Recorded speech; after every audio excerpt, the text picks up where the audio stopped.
Holy cow. What is it? Oh, a skeleton. Well-dressed skeleton. Khaki trousers, boots, aviator's helmet. But it takes years to turn a body into a skeleton. And those clothes aren't even weather-beaten. Wow! A freshly made skeleton.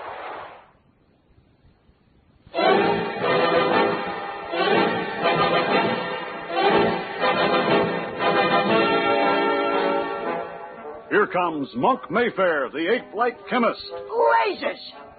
Ham Brooks, the sword-wielding lawyer. Take that! Rennie Renwick, the two-fisted engineer. Holy cow! Long Tom Roberts, the adventurous electrical genius. Pipe down, you guys. Johnny Littlejohn, the fighting archaeologist. I'll be super amalgamated. And their leader, the greatest adventure hero of the 1930s, the man of bronze, Doc Savage.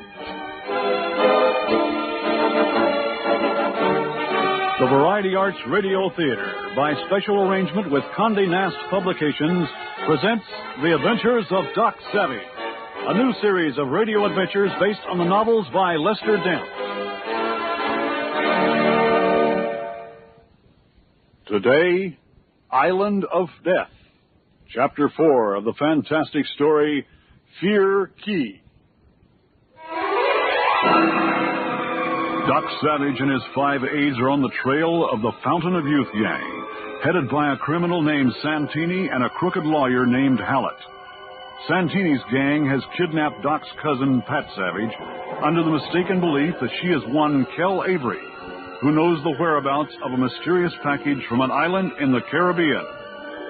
Also involved is a man named Dan Thunden, who claims to be 131 years old and who apparently knows the secret of the package. During a struggle in a secluded beach shack, Doc's aide, Johnny Littlejohn, has been shot and left for dead. Santini, realizing he may incur the wrath of Doc Savage for the murder, takes off by seaplane for the mysterious Caribbean island. As today's chapter opens, Doc Savage, his aides, Kel Avery and her bodyguard, DeClima, are winging over the Caribbean in one of Doc's super-speed planes. Thunderbolts. Doc, I think Johnny's coming out of it. Thunderbolts. What's that, Johnny? Thunderbolts. In my head. In my chest. Take it easy, pal. You'll be out of it pretty soon. Monk, where are we? Over the Caribbean. Good many miles off the southern tip of Florida. The last thing I remember. Folding up in that Long Island beach shack. Say, aren't I supposed to be dead? Nah, your bulletproof vest saved you. Of course, Doc designed to protect us only from an occasional bullet. For the look of your suit, you got a whole gunful shot at you. So you're probably stumped. But you apparently were conscious enough to hear everything that was said around you. Doc! What do you mean? You talked when we found you. Maybe you don't remember it. Doc shot some stuff into you to make you rest. But in the meantime, you told us the whole story. What whole story? That Santini and Thunden fought over the parcel they had stolen from the postal couriers. That they found a map to an uncharted island in the Caribbean. And that they were both very disappointed to discover that the parcel contained only swamp grass instead of what they really wanted. Which was? That we still don't know. But your description of the map gave us enough to go on to follow them. I recall now. It was like a dream. Say, how badly hurt am I? A few cracked ribs. Doc says you can navigate all right, unless you jump around too much. Well, I'll be super amalgamated. Well, that means he's all right. A really sick man couldn't think of such words. Ham, you're here too? Indeed, along with the rest of the crew, plus Cale Avery and DeClima. But not Pat. No. Apparently Santini still has her. Thinking she's Miss Avery, of course. What about the patriarch with the alabaster locks? Dan Thunden. Believe it or not, he hired one of the fastest planes in New York and lit out for this same part of the world. A bird named Windy Allen owned the plane and flew it for him. How did you acquire that knowledge? Windy Allen lived up to his name. He was talkative. Yeah, he was bragging around about what a swell wad of coin he was going to get for flying the old goat down to the Caribbean. Dog checked the airports as a matter of routine and got the info. So we're over the Caribbean? Yes, Johnny. And we'll want you to point out the exact spot on the map that Santini indicated when we get closer. Doc, I just got an SOS. Where's it coming from, Rennie? The bird isn't giving his position, just the SOS. But from the sound of his fist, he's sending the letters as he picks them off a code chart. Put them on the speaker. Right.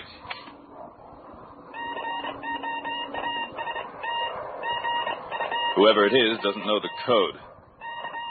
Let's try the directional antenna. Either northwest or southeast of us. Can't you tell near? Oh, hello, Miss Avery. No, the directional loop only shows the line of greatest intensity of the radio signals.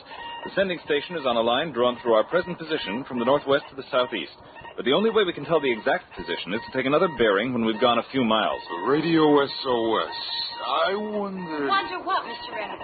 Never mind. Monk, get a map of the area. Right. Now, Johnny, where exactly did Santini indicate the island is?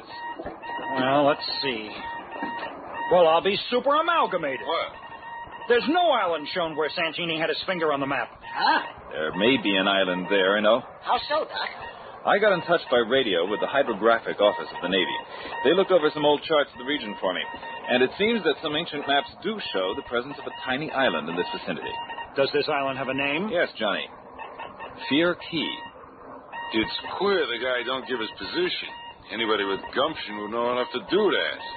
All he's sending is the SOS. Whoever he is, he can't be far away. Right. How can you tell? When you're close to a station, very close that is, there's a noticeable difference in the signal. You can almost hear the key close. I say, come look. What is it? An island. Down there in the middle of nowhere. Bank her around, Rennie. Right.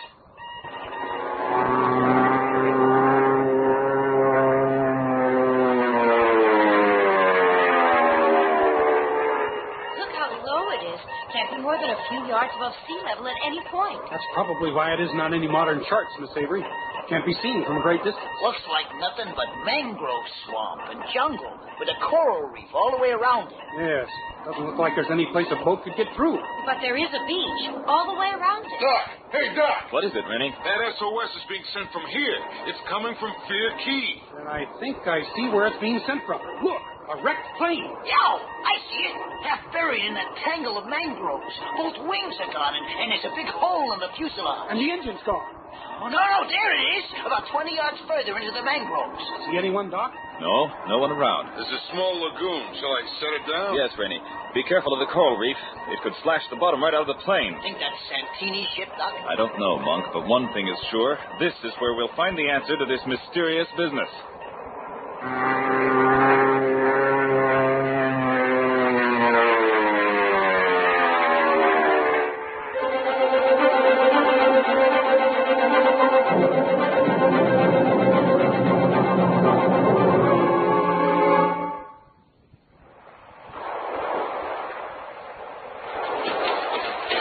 Yes, he is. Boy, what a wreck.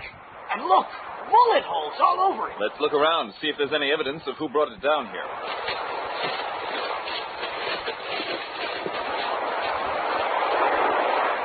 Holy cow. What is it, Rennie? Come here, look. Oh, a skeleton. A well-dressed skeleton. Khaki trousers, boots, aviator's helmet. But it takes years to turn a body into a skeleton, and those clothes aren't even weather-beaten. Johnny, you're the archaeologist. You're used to bones. Pull back some of the clothes. Right. Nothing but bones, Doc. But What? they're so completely bare and white. Almost like they'd been polished. Wow, a freshly made skeleton. What do you make of it, Doc? Take off the helmet, Johnny. Top of the head is caved in, as if it might have been fractured in the crash. What? You mean, Doc, you maintain that this is the pilot of that demolished aircraft? Yes, and this proves it. Here's the flight plan of the craft. Pilot's name was Windy Allen. This is old Dan Thunden's flyer. Well, I'll be super amalgamated.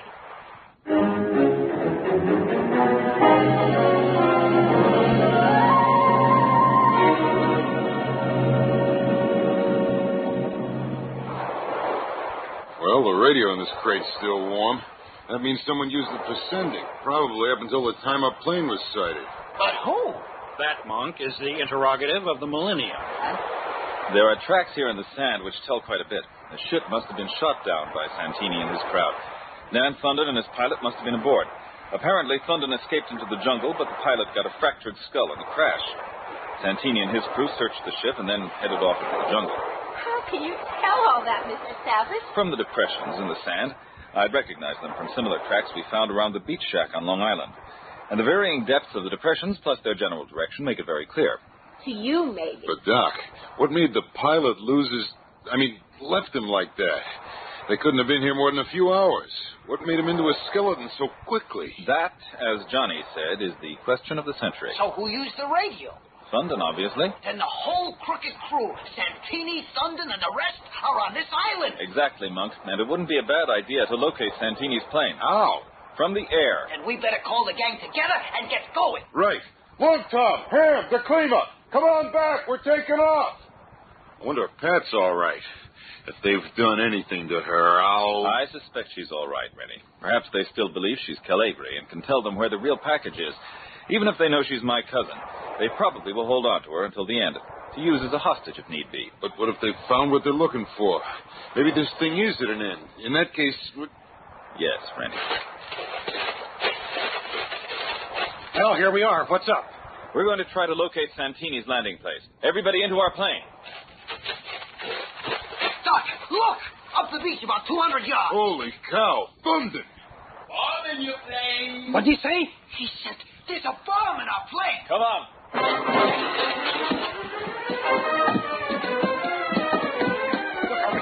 I don't get it. How could a bomb get in the plane? One of us was watching it every minute. Here it is, in the cabin pocket. Holy cow. 8 sticks of dynamite wired the flashlight battery. And the clock set to go off in 10 seconds. Come on. Get down, everybody! What a throw! Get down!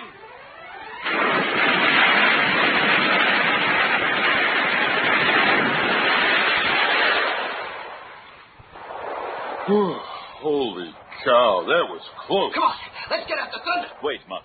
Look back this way, down the beach. Yo! Santini! He's jumping up and down like a madman. He seems enraged that our plane is still in one piece. Good thing he's so far away. I hate to hear the words he's spouting. There goes Dan Thunden back into the jungle. And Santini's beating it too. Monk, Ham, DeClima, you stay with the plane. Johnny, you and Long Tom and Rennie get hold of Dan Thunden if you can. He and Santini are fighting each other, and I'd like to know why Thunden won't throw in with us. He warned us and probably saved our plane from that bomb. What about you, Doc? I'm going to try to do business with Santini. What about me? You stick with me, Miss Avery. You're a valuable commodity to Santini, and I want to know where you are. Dang it, Doc. Don't you want some help? You stick here, Monk. If anything happens to that plane, we'd spend the rest of our lives here. Come on, Miss Avery.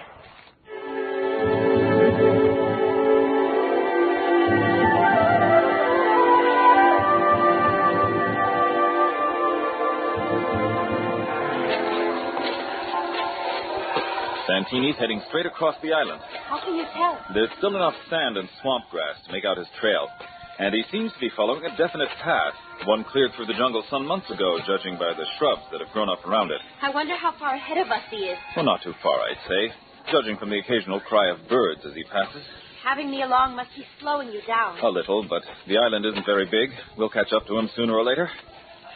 Wait. Santini. He's just up ahead. Listen.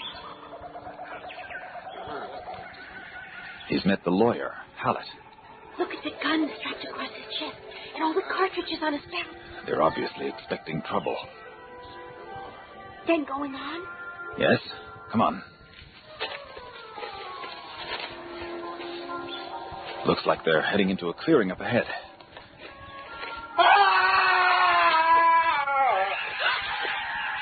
That was Hallett. What happened to him? I don't know. Let's get a little closer. Look, Santini. He looks terror-stricken. What's he looking I at? can't tell. Just a flat expanse of rock. Where did that come from? I can't tell. Well, it certainly affected Santini. There he goes off into the jungle looking scared out of his wits. Come on. Aren't we going to follow him? No, I want to have a look at that clearing.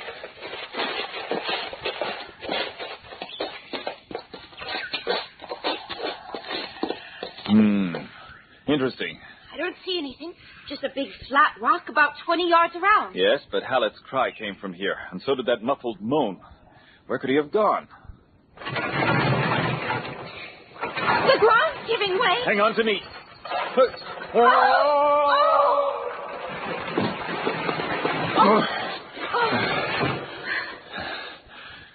Mr. Savage, where are you? It's pitch black. Wait a moment. I have a flashlight. There. What happened?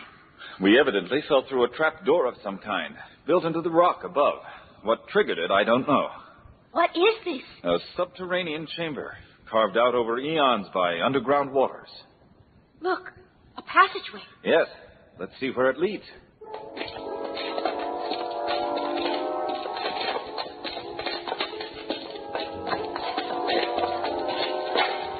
Wait. What is it? There's a guard up ahead. Did he hear us? Apparently not. Wait here a moment. I'll take care of him. You're not going to kill him. I never kill anyone if I can help it, Miss Avery. Wait here a moment and be very quiet. Won't he hear you coming? I don't think so. I doubt if even you'll hear me. Now, wait here.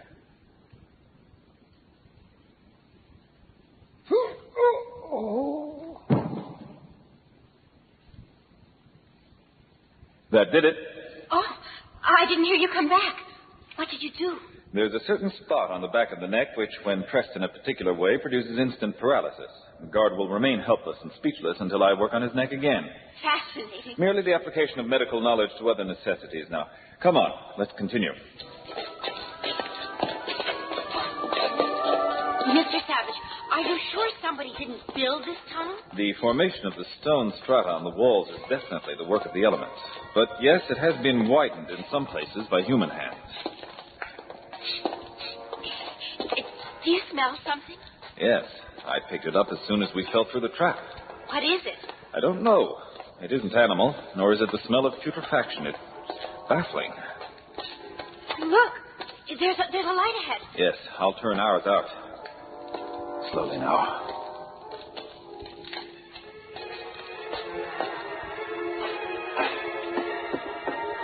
It's a large cavern with men digging. Yes.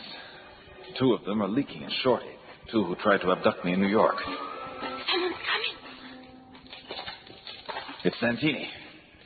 Ermate, stop making noise! What's up, boss? Oh, che vergogna. What a shame. Our good friend Hallett has met with misfortune. You mean Doc Savage got him? Worse than that, my perspiring friend. What you mean, worse? There was a trapdoor in the rock of which we knew nothing. Hallett walked in advance and fell through. He screamed, and I saw what happened to him before the trapdoor closed again. It was ghastly. And after the trap closed, I could hear him moan. Si, senors. He is a skeleton by now. Oh. It's that old Dan Thunden's work. Yeah. The old rip. He sure caused us a mess of trouble. It might have been better if we hadn't tried to double-cross him in the first place. Giving him his half-split in the racket would have been better than going through what we're going through. It is spilled milk, my dear Shorty. How were we to know that old Thunden would steal the package containing all of the product we had and mail it to this relative of his, Kel Avery? Kel Avery. I'm still wondering if the girl we got is really Kel Avery or that Doc Savage's cousin. We shall know the answer to that before long, Leaking, I promise you. Why did old Dan Thunden send the girl the package in the first place? It was undoubtedly his first step in an effort to persuade her to furnish financial backing for his project. You mean old White Whiskers is trying to market the stuff himself? See, that is my guess. Did you destroy Savage's plane? No! The bomb was in the plane, but Dan Thunden was watching unknown to me. He jumped out and yelled a warning. They get the bomb out in time. Why'd Thunden do that? Is he working with Savage now? No, this is the game of a mastermind. He hopes for Savage and his men to vanquish us. Then he will step in and eliminate the Savage. Give old Thunden credit. He's got a brain. Been around 131 years. A guy that old ought to have some gray matter. Enough of this. You had better resume the search. We must find Dan Thunden's supply of the material. That old devil has hidden it well. Think it's in this mess of caves? I'm not certain, but it is likely. It was in these caves that Dan Thunden dwelled for the 91 years since his ship was wrecked here in 1843. It is reasonable to think that he would store it here. Well, you may be right at that. Hey, Doc Savage is in here. How do you know? Oh, the guard on the passage is laid out. He's paralyzed or something. Only that bronze guy could have done it. Allegri, search the cavern. Find him. There he is! Shoot! Miss Avery, run! Follow me! back along the corridor. Perhaps there's another way out. Here's where we came in. No getting out here. Keep going. I think they're gaining on us. Look, up ahead, a door. Can you open it? I don't find any handle or fastening, and the hinges are on the other side. Can you break it down? No good. Too solid. What do we do? I don't know, Miss Avery. It looks as though we're trapped.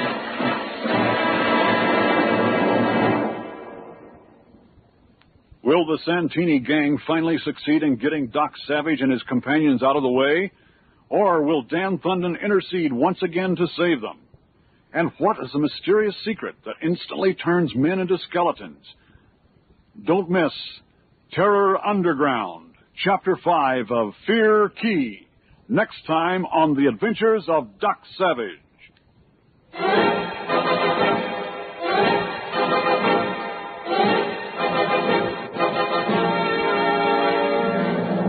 Fear Key was written by Lester Dent and adapted for radio by Roger Rittner. Featured in the cast were Daniel Chodos, Robert Towers, Art Dutch, Bill Ratner, Kimmett Mustin, Marcia Kramer, Michael McConaughey, Douglas Kohler, and William Irwin. Also heard were Glenn Shattuck and Bob Wine. Sound effects were created by David Surtees, assisted by Jerry Williams. Production assistance by Samantha Kimmel and Doris Christie. Engineering by Denny King.